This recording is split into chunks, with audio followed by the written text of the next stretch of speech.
Hello అండి. ఎలా ఉన్నారు? ఏంటమ్మా నిన్న పుట్టగొడుగులు చూయించావు గానీ కూరెప్పుడు వండుతావా అనుకుంటున్నారా? అవునండి. ఇంక కూర నిన్న సాయంత్రం వండేశాను గానీ, ఇంక వీడియో పెట్టడం మాత్రం లేట్ అయిపోయింది. ఇంక మా పిల్లోడు హాస్టల్ నుంచి వచ్చాడు గదా! ఇంక అందుకని అటు ఇటు తిరగడం, షాపింగ్‌లని ఇంకివే సరిపోతున్నాయి. ఇంక అందుకని పొద్దున్నే పెడదామన్నా గానీ పొద్దున్నే ఇంట్లో పనులతోటే సరిపోతుంది. ఇంక అందుకే కొంచెం లేట్ అయింది.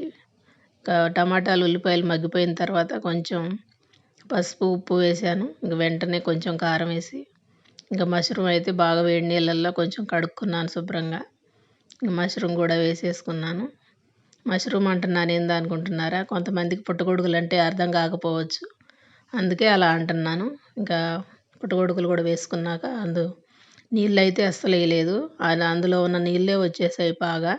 ఇంకా కూర బాగా దగ్గర పడిపోయింది. ఇంకా అల్లం వెల్లుల్లి, ఇంకా జీడిపప్పు, ఎండు కొబ్బరి ఇవన్నీ మిక్సీ పట్టుకున్నాను. అది కూడా వేసేసుకున్నాను. ఒక చెంచా ధనియాల పౌడరు, ఇంకా అందులోనే గరం మసాలా అన్నీ ఉన్నాయి. ఇంకొంచెం కొత్తిమీర వేసుకున్నాను. ఇంకా కూర బాగా దగ్గర పడిపోయింది. కూర ఎలా ఉందో చెప్పండి. వీడియో నచ్చితే చిన్న లైక్ ఇవ్వండి.